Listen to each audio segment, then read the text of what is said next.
You saw the headline, but you probably didn't see the real story hiding underneath it. What appeared at first glance as a sharp foreign policy maneuver toward Venezuela was presented as something almost procedural, even restrained, a decisive response, a firm signal, a necessary action framed in the familiar language of national interest and regional stability. The official version was tidy. It suggested clarity of purpose, moral confidence, and a strategic calculus that fit neatly into decades of American rhetoric about democracy, sovereignty, and order in the Western Hemisphere. If you stopped there, the story seemed complete, but that surface story depends on a set of assumptions that are rarely examined out loud. It assumes that power announces itself honestly, that intentions are transparent, and that outcomes follow the logic stated in press briefings rather than the incentives embedded in economic systems and political institutions. It assumes that when a move is described as defensive, stabilizing, or necessary, those words are meant as explanations rather than as shields. And it assumes that what is being discussed is an isolated event rather than the visible edge of a much larger structure shifting beneath the waterline. The question of whether this was an illegal coup or a strategic strike is not a semantic debate. It is a way of narrowing the conversation so that deeper issues remain untouched. A coup implies lawlessness, a break from norms, a reckless gamble that can be condemned without self-reflection. A strategic strike implies professionalism, calculation, and legitimacy, even when the consequences are severe. Both frames are useful. Both deflect attention away from the same uncomfortable reality that the mechanisms enabling this move have been built quietly over years, normalized through precedent, and insulated from accountability by complexity. Venezuela, in this telling, becomes less a country than a stage. Its economic collapse, its political fractures, and its humanitarian crisis are treated as background conditions invoked selectively to justify action while obscuring how deeply external systems have shaped those conditions in the first place. Sanctions, financial isolation, and energy market distortions are spoken of as tools, not as forces with long shadows. The official narrative rarely lingers on. How these tools redistribute pain, or how they entangle domestic politics in Washington with balance sheets, commodity flows, and private risk. What is striking is not only what is said, but what is not. The language avoids direct discussion of who carries the downside when strategies fail or succeed in ways that were never publicly acknowledged. It avoids naming the institutions that quietly profit from volatility or the political actors who gain leverage precisely when uncertainty increases. Media coverage mirrors this restraint, circling the event without fully entering it, as if stepping too far might expose contradictions that are difficult to reconcile with familiar moral frames. This is not about a single decision or a single administration. It is about how power operates. When legality becomes flexible, when strategic necessity is invoked to override scrutiny, and when the line between intervention and management grows deliberately blurry.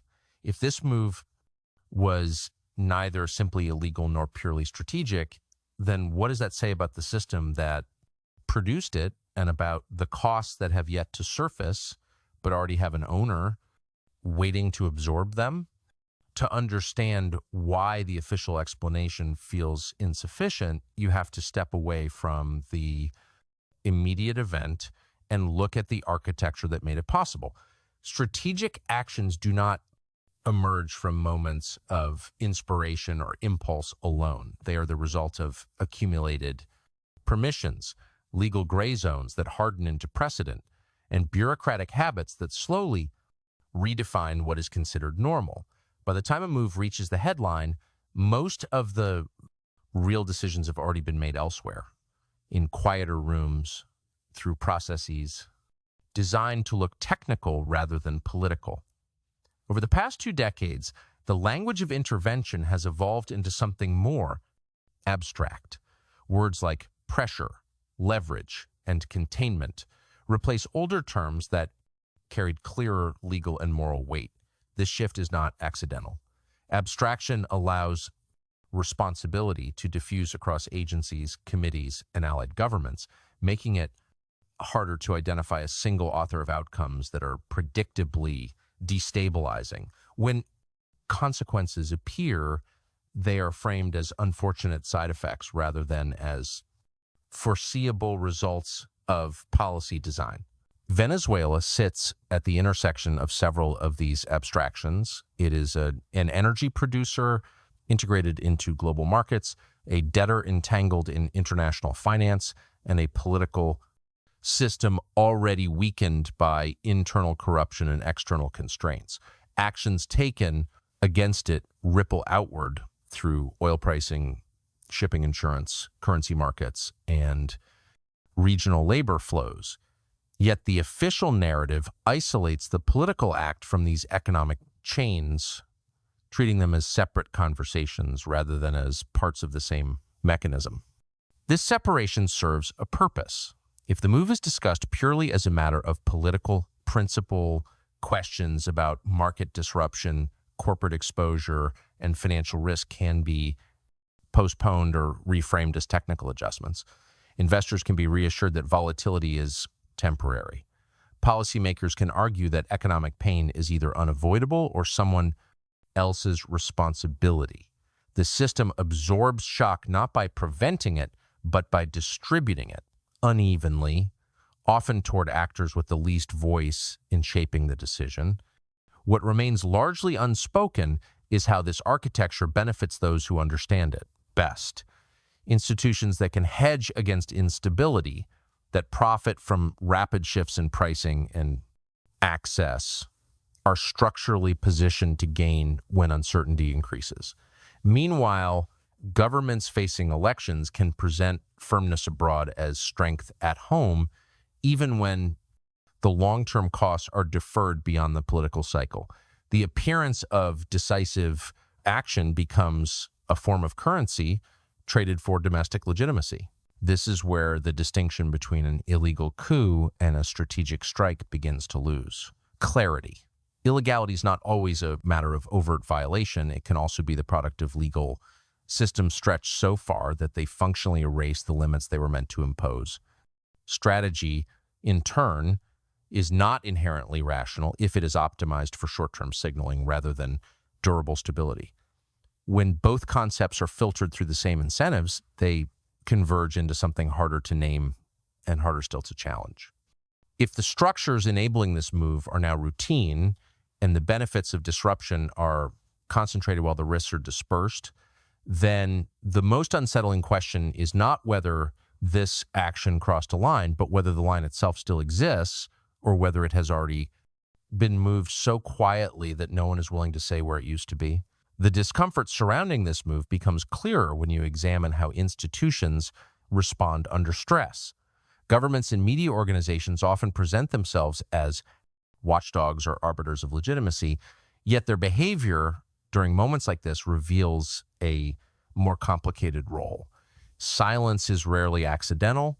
It is often the product of competing access to sources, alignment with dominant policy frameworks, and the dominant policy frameworks' unspoken understanding that some questions, if pursued too directly, destabilize narratives that many depend on.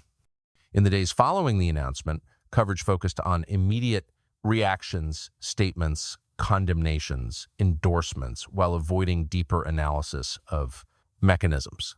This pattern is familiar.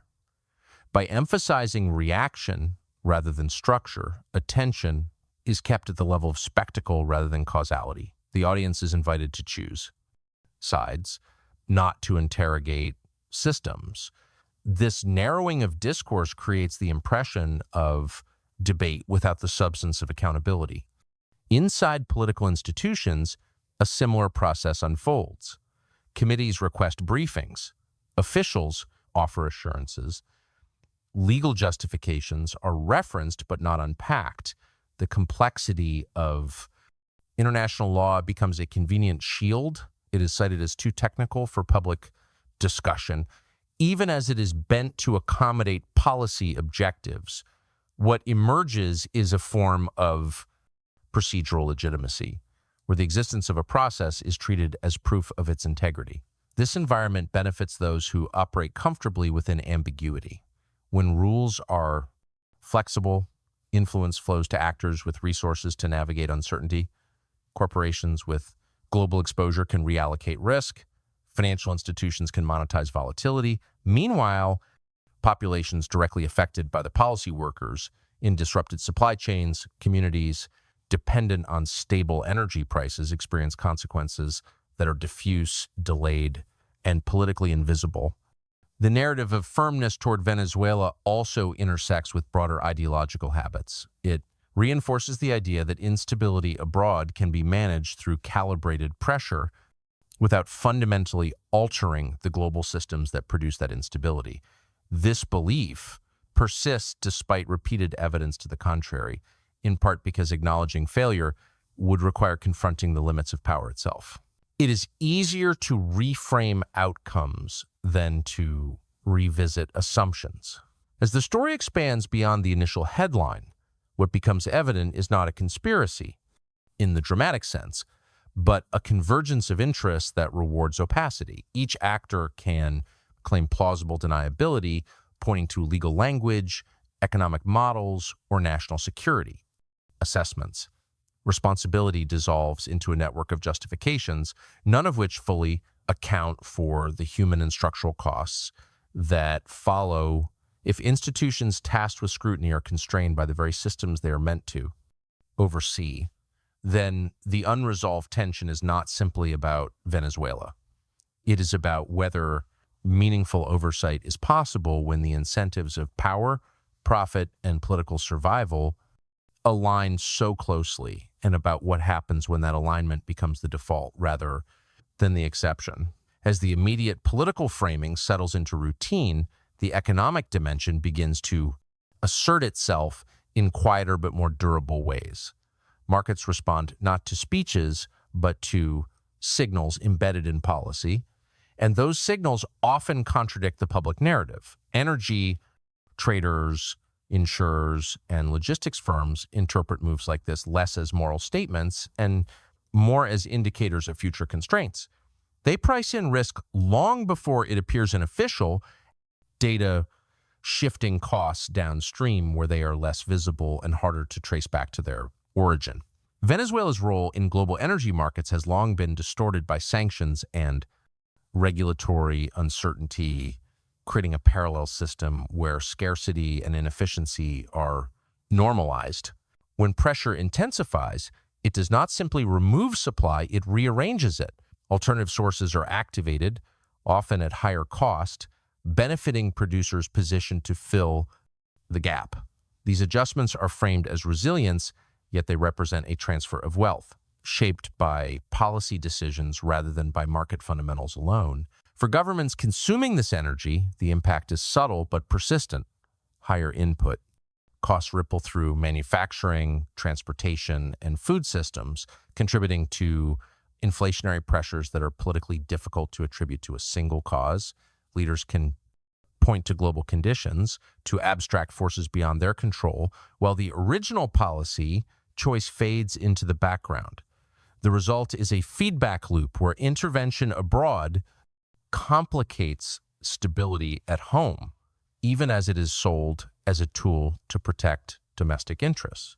Workers occupy a particularly precarious position in this loop. They absorb volatility without the instruments to hedge against it. Wage adjustments lag behind price increases. Job security weakens as firms respond to uncertainty by delaying investment or relocating operations. Yet these outcomes rarely feature in discussions of strategy or legality. They are treated as secondary effects, despite being central to how policy is experienced in daily life. What remains unaddressed is how such strategies normalize a form of economic governance that prioritizes leverage over sustainability. Pressure becomes an end in itself, measured by its ability to constrain opponents rather than by its capacity to produce stable outcomes. Over time, this approach erodes trust in institutions, both domestic and international, as populations sense that decisions are made according to logics that do not include them. This erosion is difficult to reverse because it accumulates gradually. Each action appears defensible in isolation. Each cost can be rationalized as temporary or unavoidable, but together they form a pattern that shifts the balance of who bears risk and who extracts value. The move toward Venezuela fits into this pattern not as an anomaly, but as another data point in a longer trajectory. If economic consequences are systematically externalized and political narratives are structured to obscure that transfer, then the unresolved question deepens: at what point does a strategy designed to exert control begin to undermine the very stability it claims to defend, and who, when that happens, will be held responsible?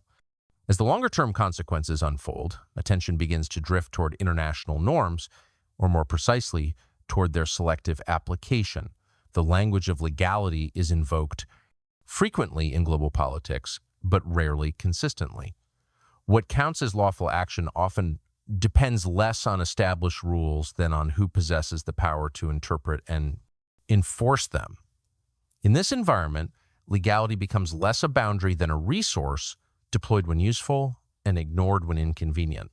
The move involving Venezuela exposes this tension with particular clarity. International law offers frameworks for sovereignty, non-intervention, and collective security, yet these frameworks are elastic in practice.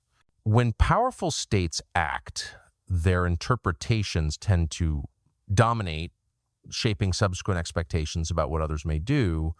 Over time, these interpretations harden into informal norms, even when they contradict the spirit of the rules. They reference, "This process has implications beyond the immediate case. Other governments observe not only the action, but the response or lack of one. Silence from major institutions signals tolerance.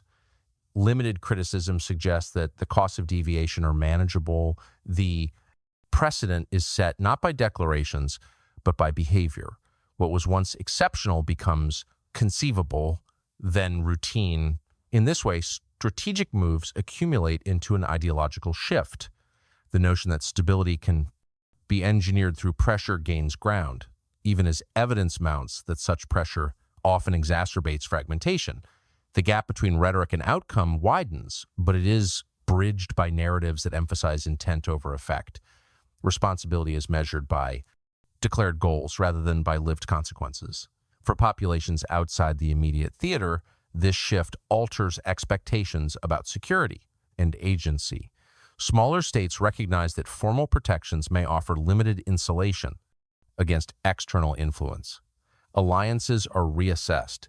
Hedging becomes a rational response, even if it undermines collective frameworks designed to reduce conflict. The system becomes more transactional, less predictable. Inside this landscape, those who benefit are rarely those who speak publicly. They operate within the margins of policy, leveraging access, information, and capital to position themselves advantageously as rules bend. The costs, meanwhile, diffuse across borders and time, settling into everyday conditions that are difficult to attribute to any single cause. What makes this moment particularly unsettling is not the scale of the action, but its ordinariness. There is no dramatic rupture, no clear violation that demands immediate reckoning. Instead, there is a gradual normalization of exception, a quiet adjustment of expectations about what power can do and what accountability looks like.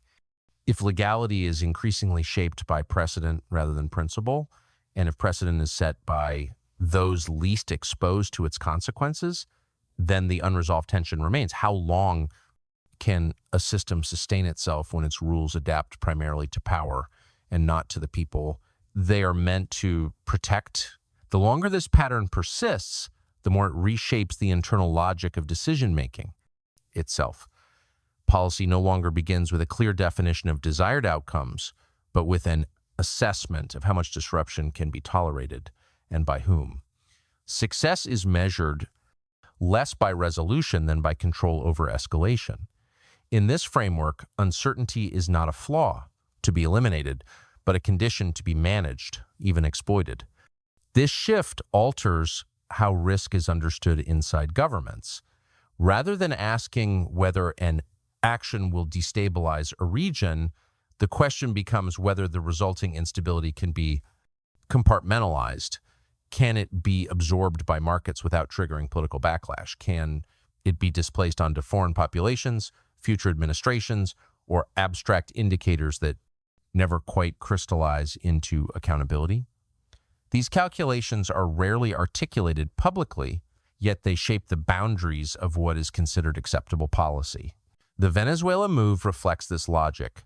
It assumes that disruption can be contained geographically and temporally, that consequences will unfold slowly enough to evade concentrated scrutiny. It assumes that global systems, energy markets, financial networks, diplomatic institutions will absorb stress without fracturing. And it assumes that even if fractures appear, they will emerge in places with limited capacity to convert grievance into leverage. What complicates this assumption is the cumulative nature of stress. Systems can absorb shocks repeatedly, but each absorption leaves residue. Trust erodes incrementally. Margins narrow. The distance between formal stability and lived insecurity grows. At some point, the barer the barest system's apparent resilience becomes indistinguishable from fragility because it depends on ever more precise management of variables that resist control. Inside domestic politics, this fragility is masked by narrative. Strategic posture is emphasized. Strength is performed. The absence of immediate catastrophe is taken as evidence of sound judgment. Yet this framing obscures how much stability now depends on the continued willingness of others to bear costs quietly. It also obscures how little room remains for error once that willingness diminishes. There is also a deeper ideological implication. When power is exercised primarily through pressure rather than consent, governance begins to resemble management rather than representation. Populations are treated as variables, not participants. Their responses are modeled, predicted, and discounted, but rarely engaged.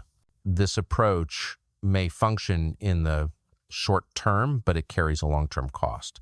The erosion of legitimacy that no amount of strategic messaging can fully repair. As these dynamics unfold, the distinction between intention and outcome becomes increasingly blurred. Policymakers can insist that harm was unintended, that instability was regrettable but unavoidable. Yet when similar outcomes recur across different contexts, the claim of accident becomes harder to sustain.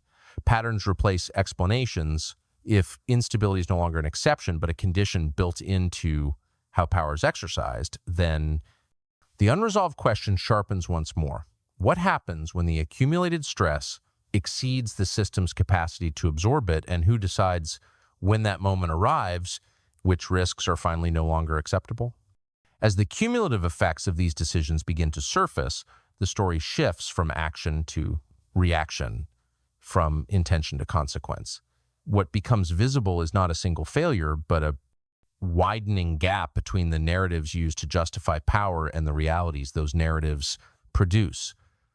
This gap is where uncertainty takes root, not only in markets or diplomatic circles, but in the assumptions that underpin governance itself. Alliances, long presented as stable architectures of shared interest, start to reveal their conditional nature. Partners watch closely how power is exercised not merely against adversaries, but against systems that all depend on. Each move becomes a data point, informing calculations about reliability, restraint, and reciprocity. public affirmations of unity, coexist with private reassessments as states quietly diversify dependencies and prepare for scenarios that official rhetoric insists are unlikely. Within this environment, the meaning of deterrence subtly changes. It is no longer about preventing action through clear consequences, but about shaping expectations through ambiguity. The absence of a clear line becomes the line itself. This may offer flexibility to those wielding power, but it introduces instability for everyone else. When predictability erodes, coordination weakens, and systems designed to prevent escalation struggle to function as intended. Domestically, the effects are no less profound. Public trust, already strained by economic pressure and political polarization, is further tested by the dissonance between declared values and observed behavior. Citizens are asked to accept complexity without transparency, sacrifice without explanation, and risk without consent. Over time, this demand reshapes civic expectations, lowering the threshold for disengagement and cynicism. The move toward Venezuela, in this sense, is less a discrete episode than a mirror. It reflects a broader transformation in how power justifies itself in an interconnected world. When outcomes are uncertain and accountability diffuse, legitimacy becomes performative rather than substantive. Confidence is projected, not earned. Authority rests on the absence of alternatives rather than on collective agreement. What remains largely unspoken is how fragile this arrangement is. Systems built on managed ambiguity require constant calibration. They leave little margin for miscalculation because each new adjustment is layered atop unresolved tensions from previous ones. Eventually, the weight of these layers becomes difficult to ignore, even for those insulated from immediate consequences. If the true impact of this strategy lies not in what it achieves, but in how it reshapes expectations about power, restraint, and responsibility, then the unresolved tension lingers at the edge of view. How many such moves can a system absorb before ambiguity ceases to be a tool and becomes a liability that no narrative can contain? At the end of this story, there is no decisive moment of reckoning, no clear verdict that resolves the question posed by the headline. Instead, there is a landscape subtly altered by accumulation rather than rupture. The move toward Venezuela fades from the news cycle, replaced by newer crises, yet its effects remain embedded in systems that continue to operate according to the incentives it reinforced. What endures is a shift in what is considered thinkable. Actions that once would have demanded extensive justification now pass with procedural explanations and limited debate. The extraordinary becomes administrative. The language of strategy absorbs the language of legality, not by refuting it, but by subsuming it. In this process, the boundary between rule and exception grows increasingly difficult to locate. The global alarm sparked by this move is not expressed in dramatic confrontation, but in cautious adjustment. States recalibrate, markets adapt, institutions issue statements that acknowledge concern without committing to change. Each response is rational in isolation, yet collectively they signal a world in which power is expected to act first and explain later, if at all. For those who benefit from this arrangement, the system appears stable enough. Volatility creates opportunity. Ambiguity provides cover. Accountability remains fragmented. But for those who bear the costs, often indirectly, often invisibly, the sense of agency continues to erode. Decisions that shape livelihoods and security are experienced as distant, technical, and unavoidable, even when they are the product of deliberate choice. The question of whether this was an illegal coup or a strategic strike ultimately obscures more than it reveals. Both terms assume a clarity that the system itself no longer possesses. What matters is not how the action is labeled, but how it fits into a pattern of governance that normalizes uncertainty while concentrating control. In that sense, the most unsettling aspect of this story is its familiarity, nothing about it. requires extraordinary malice or exceptional actors. It unfolds through routine incentives, institutional habits, and the quiet acceptance of risk by those least positioned to refuse it. The system does not announce its transformation, it drifts into it. And so the unresolved tension remains not as a question about Venezuela alone, but about the trajectory of power in a world where legality adapts to strategy. Stability is measured by endurance rather than justice, and the costs of decision-making are increasingly detached from those who make the decisions.